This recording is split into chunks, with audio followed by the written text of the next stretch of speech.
Hello guys, कैसे हैं आप। Good morning, welcome back to घमू राजस्थानी चैनल। और अभी आफ्टरनून का टाइम है और आज के वीडियो में मीठा मीठा बोलेंगे, तेज़ थोड़ा कम बोलेंगे, आवाज़ को कर्कश नहीं होने देंगे। वैसे मेरी आवाज़ थोड़ी सी कड़क है, वो इसलिए कि स्कूल में बच्चों के ऊपर इतना चिल्लाना पड़ता है, उसका कुछ असर होगा। तो अपना जो आज का ये व्लॉग है, ये कल के व्लॉग के आगे का कंटिन्यू है। मतलब कि बच्चों के और तेजू को देखो, तेजू वहाँ पे नल के नीचे भूख लगा के पानी पी रहा है। ये मस्ती में ऐसे कर रहा है, बाकी इसको कोई ऐसा नहीं था, उसके पास गिलास नहीं था। तो कल के शाम का बच्चों के ददियाल से जो आए थे वो वापस चले गए। उसके बाद का ये व्लॉग मैं कंटिन्यू कर रही हूँ। तो फ्रूट वगैरह धो के फ्रीज में रख देते हैं, उसके बाद किचन का काम शुरू करती हूँ। मतलब कुछ सेट करेंगे किचन, हो सकता है कि किचन टूर भी हो जाए आज आपके लिए। कपड़े तो बड़े साफ आ रहे हैं। मैं साफ नहीं आ रही हूँ, पता नहीं, आपके कपड़े बड़े साफ आ रहे हैं। कपड़े मैंने आज साफ धोए, चमका एकदम चमाचम।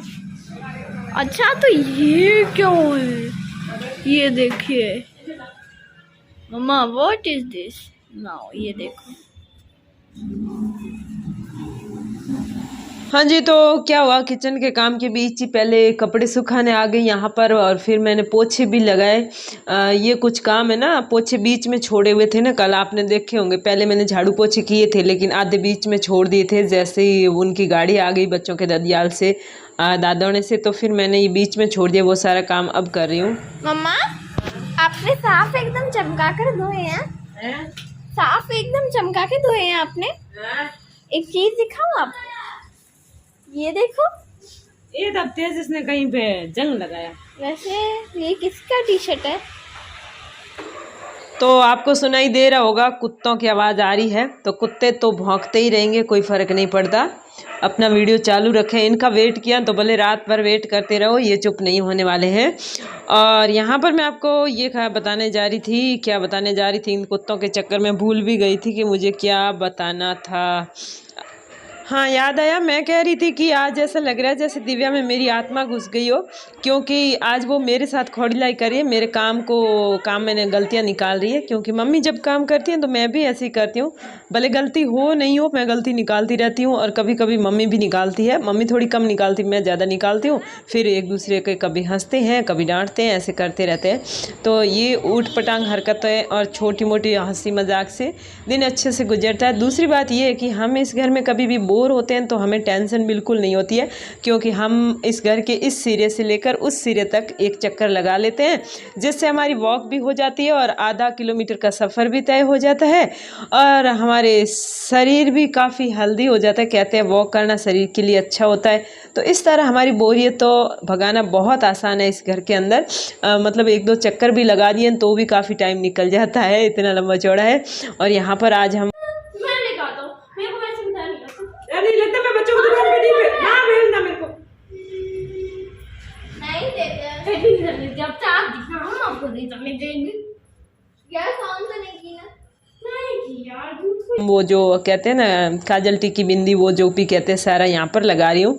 यहाँ मिरर लगा हुआ, मिरर नहीं मतलब कांच लगा हुआ है इस खिड़की के, इस सेल्फ के, तो डस्ट वगैरह नहीं आएगी। मतलब एक बार काम में लेने के बाद कांच बंद कर देंगे। और इधर भी मिरर लगा हुआ है वॉश बेसिन के ऊपर। तो ये मुझे ठीक लगा, किसी भी रूम में ये रखना थोड़ा ठीक नहीं रहेगा, अंदर जाना आना, किस रूम में जाएं, कोई और जगह भी नहीं है रूम के अंदर। और ये सेल्फ मुझे ठीक लगी। आप भी बताइए यहाँ पर रख दूँ क्या सारा? तो एक बार यहाँ रख रही हूँ, बाद का फिर सोचेंगे। एक किसी हम नए घर में एक बार जाते हैं ना, तो फिर सामान लास्ट और एकदम परफेक्ट जगह पे सेट कब होता है, वो तो हम जगहें चेंज कर करके ट्राई करेंगे ना, तभी पता चलेगा। और फिर हमें एक ऐसी परफेक्ट जगह उस सामान के लिए मिलती है कि फिर चेंज करने की ज़रूरत नहीं पड़ती। और ये बच्चा यहाँ खड़ा है, कुछ न कुछ मेरे से दूध गर्म करवाने के लिए आया कि मेरे लिए दूध गर्म कर दो, मैं अभी दूध पीऊँगा। और मैं यहाँ पर अभी मैं रसोई में आई हूँ, रसोई का काम मैंने अभी शुरू किया है। सोच रही हूँ कि काफ़ी सारे डब्बे वब्बे जिसमें सामान बाहर पड़ा वो डब्बों में डाल देती हूँ और डब्बों की जगह भी फिक्स कर देती हूँ। कुछ अखबार बिछा के, पड़ोस में एक दीदी हैं, उनसे मैं अखबार लेके आई थी, तो वही काम कर रही हूँ। तो देखते हैं कौन कौन सा सामान कहाँ पर सेट होता है। इस मेरे हाथ वाले थैली में जीरा है, जो वहाँ मैं रहती थी, वहाँ पड़ोस में एक आंटी थी, उसने मुझे दिया। अभी मैंने सोचा जो खुली पुड़ियाँ हैं वो उस डब्बे में रख देती हूँ। ये है मूँगफली, जो कि मैं आधा किलो लाई थी, वो जो पोहे में डालते हैं वो वाली, तो इतनी बच्ची है तो इस डब्बे में आ जाएगी।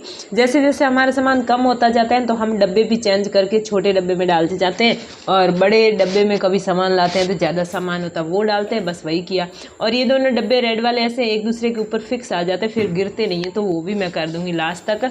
और इस डब्बे में थोड़ा सा साबूदाना था वो मैंने निकाल दिया, और दाल इसमें डाल दी है, मूंग की दाल है वो मैंने इसमें डाल दी है। और ये रख दिया है तेजस के लिए दूध, क्योंकि वो 2-3 बार आ गया था, मैं बीच में काम करना शुरू कर दिया मैंने। ये दूध पहले मैंने 2-3 घंटे पहले जमाया था तो जम गया। और किसी ने कहा था इतना थोड़ा दूध भी जम जाता है क्या, मतलब दूध जम जाता है थोड़ा, भगोली में ऐसे कम दिख रहा है, इतना भी कम नहीं था। मैं ढूंढ रही हूँ कि एक चाय का पैकेट था जो कि थोड़ा खुला था, वो मिल जाए तो डब्बे में पैक कर दूँ, वरना वो सूख के उसकी डली बन जाएगी। और ये जो मैं खाली कर रही हूँ ये वाला है गोंद, मैं लेके आई नहीं 4-5 दिन पहले मैं लाई थी, मैंने कहा मेरे पैर दुख रहे, मैं इसको हलवा बना के खाऊंगी, लेकिन नहीं खा पाई, टाइम नहीं निकला। अब आपको बता रही हूँ कि 3-4 दिन से मेरे काम में इतनी भागम भाग क्यों है, अभी बताती हूँ। बच्चे ऊपर खेलने गए हैं, लेकिन उनके कूदने की जो आवाज़ है ना ग्राउंड फ्लोर पे जा रही है, इतने जोर से कूद रहे हैं, इसलिए तो बेचारे हैं ना उस घर के अंकल आंटी परेशान थे। हमने कमरा क्यों खोला छोड़ा आपको पता है? आज बताती हूँ आपको, है ना असली राज कि हमने वहाँ से कमरा क्यों छोड़ा। इन 2 बच्चों की वजह से छोड़ा। कारण बताऊँ, ये ऐसे खेलते थे, ऐसे बदमाशी करते थे, वो झूला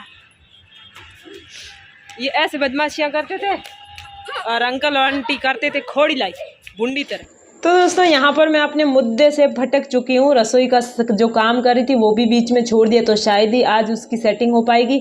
और मैं बता रही थी कि 3 दिन से इतनी व्यस्त क्यों हूँ, तो वो बात भी बीच में मैं छोड़ चुकी हूँ, अब नई बात शुरू हो गई, बीच में कहीं ब्रेक है नहीं, तो देखती हूँ वो बात लास्ट बताऊँ। यहाँ पर मेरे से आवाज आ रही है, हमें लग रहा है वो गाना है, पर वो लोगों की चिल्लाने की आवाज है। तेजस कह रहा है कि हमें लग रहा है गाने बज रहे हैं, लेकिन गाने नहीं है, लोग झूले के ऊपर जब डर रहे हैं ना तो वो डर के मारे चिल्ला रहे हैं, लेकिन गानों के बीच पता नहीं चल पा रहा। ये बच्चे ऐसे बदमाशियां करते थे, अंकल आंटी बहुत ज़्यादा खौड़ीले थे, उनको है ना बच्चे सुआते नहीं थे, सिर्फ अपने बच्चे सुआते थे, लेकिन उनके खुद के बच्चे ऐसे थे, इतने समझदार बनाए हुए थे उन्होंने, इतने समझदार बनाए हुए थे, सच में मुझे उनके बच्चे बहुत पसंद थे। शुरुआत में जब वो आए थे यहाँ पर इस घर में, तो अंकल आंटी नहीं आए थे, उनकी बहू और बेटे और वो बच्चे 2 आए थे। ये तो बहुत गंदी दिख रही, थोड़े बाल सही कर ले या कुछ शक्ल सुधार ले। अब इसको ना मैं स्कूल से आई ना उसके बाद 7-8 बार बोल चुकी हूँ कि कंघी करके हेयरबैंड डाल ले, अब भी बड़ी वहाँ रख के आ गई मैं अभी। तो है ना बच्चे बहुत बढ़िया बढ़िया प्यारे हैं। तो जब वो आए ना भाभी और भैया, उस टाइम बच्चे आए थे, और ये चारों ही बच्चे साथ में ही खेलते थे, साथ में ही रहते थे, मतलब 1.5 महीना बहुत एंजॉय किए चारों ही बच्चों ने, पूरे घर में कूदते खेलते थे। उसके बाद 1.5 महीने के बाद 1.5 महीने गर्मियों की छुट्टी हुई, तो अंकल आंटी मतलब वो भाभी भैया सब गांव चले गए, और वापस आए तब बुजुर्ग आंटी और अंकल वो आए। उसके बाद क्या हुआ, 4-5 दिन तो बच्चे वैसे ही खेलते रहे, एक दूसरे के पास आते, पढ़ाई करते। बच्ची काफ़ी पढ़ेतरी थी, और दिव्या, तो मैंने फ़ोन का स्पेस खाली किया, स्पेस खाली नहीं होता है, मतलब फ़ोन में कचरा था वो खाली किया और स्पेस बनाया। चलो बीच में ही बता देती हूँ कि मम्मी 2-3 दिन पहले अचानक ही गांव चली गई, गांव नहीं गई, वो सांचौर गई सीधे, क्योंकि भाई के जो लिटिल बेबी है उसकी तबीयत ख़राब थी, तो सांचौर हॉस्पिटल में एडमिट करवाया, और वहाँ गई मम्मी, और वहाँ से फिर अहमदाबाद जाना पड़ा, तबीयत थोड़ी ज़्यादा ख़राब थी, लेकिन अब तबीयत अच्छी है, और 4 दिन भर्ती रखा वहाँ पर बच्चे को। तेज का थोड़ा खेलने का ढंग यार सही है, तो उन्होंने क्या किया, अपने बच्चों को अपने घर में पैक कर दिया। हम आए थे ना, जब वो आए थे गर्मियों की छुट्टियों के बाद 15-16 जून को आए थे, और अब हम निकले हैं, तब तक हमने उनको बच्चों को कभी देखा ही नहीं। ऐसा उनको मस्त वाला पैक कर दिया, मतलब कि नो डाउट बच्चे बहुत ही संस्कारी और बहुत ज़्यादा समझदार और अच्छे बच्चे, और इतने सीधे, लेकिन देखो इतने सीधे हैं तो उनके पीछे वो 2 दादा दादी 2400 घंटे उनकी। भाई अपन तो अपने बच्चों को कहते हैं बाहर मत जाओ, एक बार कह देते हैं, 2 बार कह देते हैं, लेकिन उनको फिर हाथ पकड़ के नहीं रख सकते, क्योंकि हमें और भी काम करने पड़ते हैं, और बाहर जाते हैं तो मुंह से कह सकते हैं, या फिर ज़्यादा गुस्सा है थप्पड़ मार सकते हैं, लेकिन 2400 घंटे उनके पास नहीं बैठ सकते। अब वो एक दादा और एक दादी बुजुर्ग थे, उनको बस 2 बच्चों का करना, उनकी बहू जॉब करती है तो वो भी जॉब पे जाती थी, तो बस 2 बच्चों का 24 घंटे उन्हें ध्यान रखना। तो नो डाउट अच्छे होंगे बच्चे, उनको अच्छे संस्कार दिए हुए, अच्छे से उनकी परवरिश की हुई। लेकिन इसका मतलब ये भी नहीं है कि दूसरों के बच्चों से नफरत करो, एक डांटना खोड़लाई तो एक बार फिर से बीच में माफ़ी चाहती हूँ, अपनी वही बात वापस घुसेड़ रही हूँ। तो अब लिटिल बेबी की तबीयत बहुत अच्छी है, तो घर पे आ गए हैं, लेकिन कल मम्मी वापस आएगी यहाँ पर, तो इसलिए मेरे जो है हालत ख़राब थी, काम में काफ़ी दिक्कत आई थी, तो वो आदत अपने को पसंद आई नहीं और मैंने कमरा छोड़ दिया, बस यही वजह थी। बाकी 5,000 में 2 रूम और रसोई अच्छी थी, क्या थी। अब बारिश तो आने वाली आ गई, सारी पानी इकट्ठा होने वाला हो गया, चल जाता साल भर तो आराम से। और अब तो गर्मियों में सर्दियाँ आ जाती आगे, तो सर्दियों में उल्टा वो घर ठीक था, उसमें गर्मी मतलब ठंड नहीं लगती। लेकिन बात ये हुई थी, मेन बात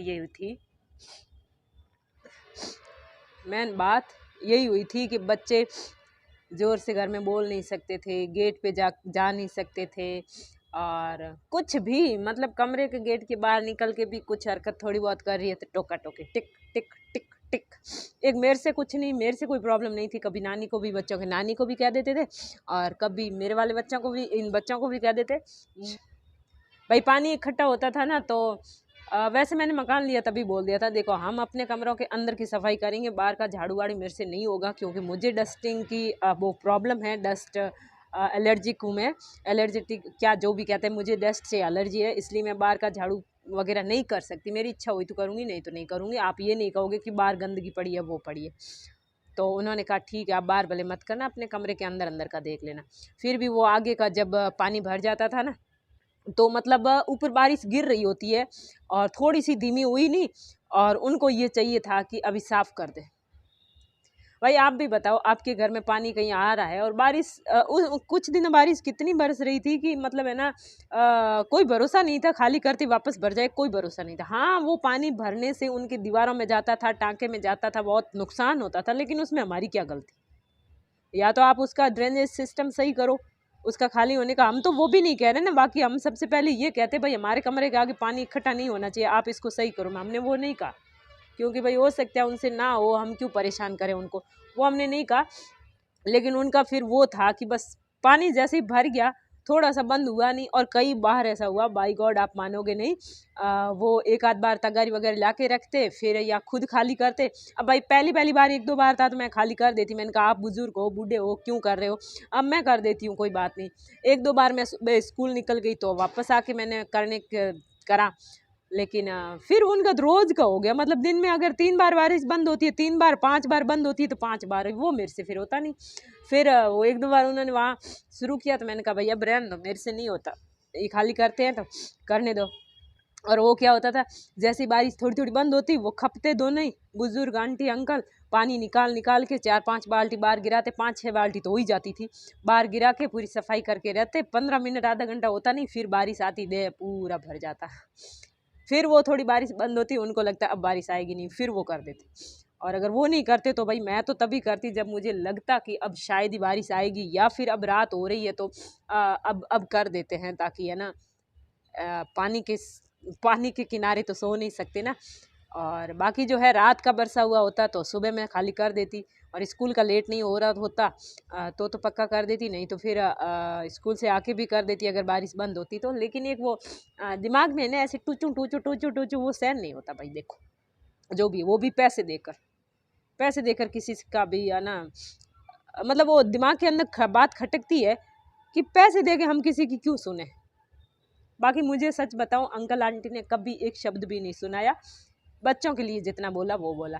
ये मैं बुराई नहीं कर रही हूँ, बुराई की कोई बात ही नहीं है। मैंने बताया ना, मेरे को कभी कुछ बोला नहीं, बाकी इतने भी कोई बुरे नहीं थे, लेकिन बच्चों को करते हैं तो मम्मी पापा से सहन नहीं होता। आपके बच्चे कितने भी बदमाश है, कितनी भी बदमाशियाँ करते हैं, लोगों को परेशान भी करते हैं, तो भी है ना, आप भले उसको 10 थप्पड़ मार देंगे, कितना भी डांट देंगे, रुला देंगे, लेकिन कोई और कहेगा ना तो आप उसके जवाब में बोलें भले कुछ मत, लेकिन अंदर से चुभेगा इतना ज़ोर से कि कोई और कैसे कह रहा है। तो बस वही बात थी कि भाई पूरे दिन है ना बच्चों को कितना कंट्रोल करें, उनकी वजह से बच्चों को पूरे दिन में कंट्रोल करके रखती थी। और अंधेरा ज़्यादा हो गया, ज़्यादा अंधेरे में आपको दिखाना आपके साथ अन्याय होगा, तो बाय बाय।